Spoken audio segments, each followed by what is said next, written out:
Hey, welcome. It's week 3 of our awakening journey, and we're talking about doing and being this week. But first, I want to just kind of jump into what is doing and being, right?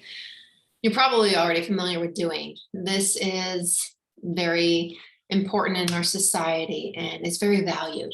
Doing, it's the things that we accomplish, it's what we achieve, it's our strategy, how we execute, right? Those are the doing things. But what is the being? What's the being part of doing and being? Think about babies, and when they're born, they don't have a strategy. They're not thinking ahead to what they're going to make for dinner or, what's going to happen tomorrow. They're simply being. This is how we were born, how we're meant to be. It's the being part of our human, right?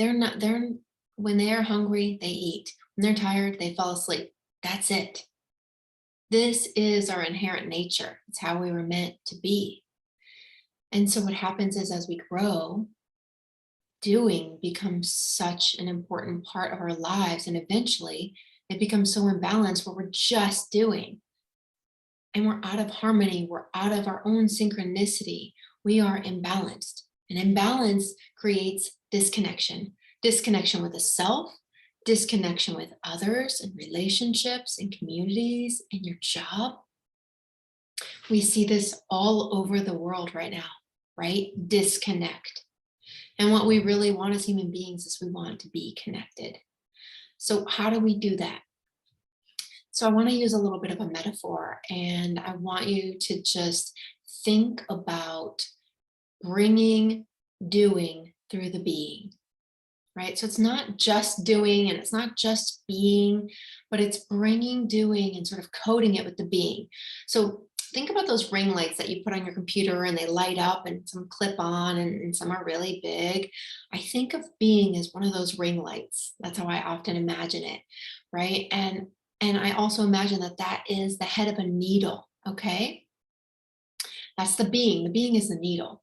And the doing is the thread that I thread up through the eye of the needle, which is the being. I bring the doing through the being. And with this, I weave together the tapestries of my life, which are my experiences, right? Everything that I've been through and will go through.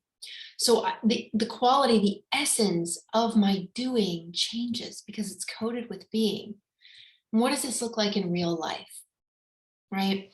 It looks like, well, for me, my tapestry is more vibrant. My life, my experiences are more vibrant. And there's exponential impact in the world when my doing and being are back in alignment, when I'm really connected with myself and I create connection with others. And again, the exponential impact is profound.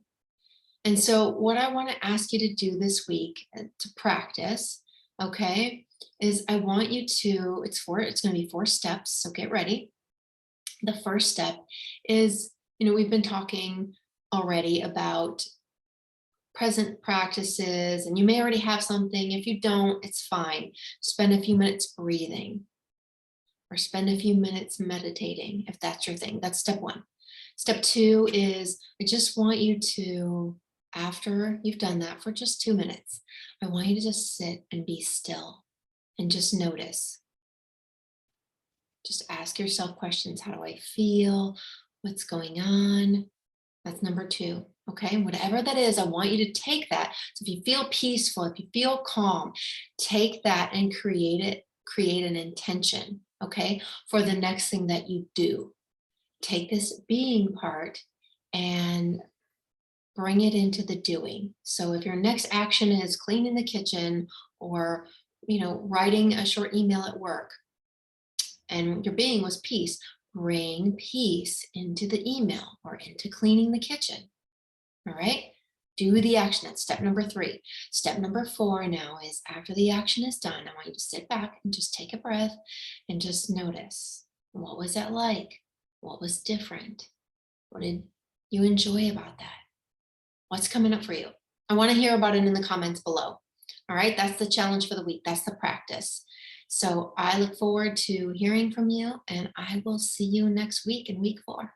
Take care. Bye.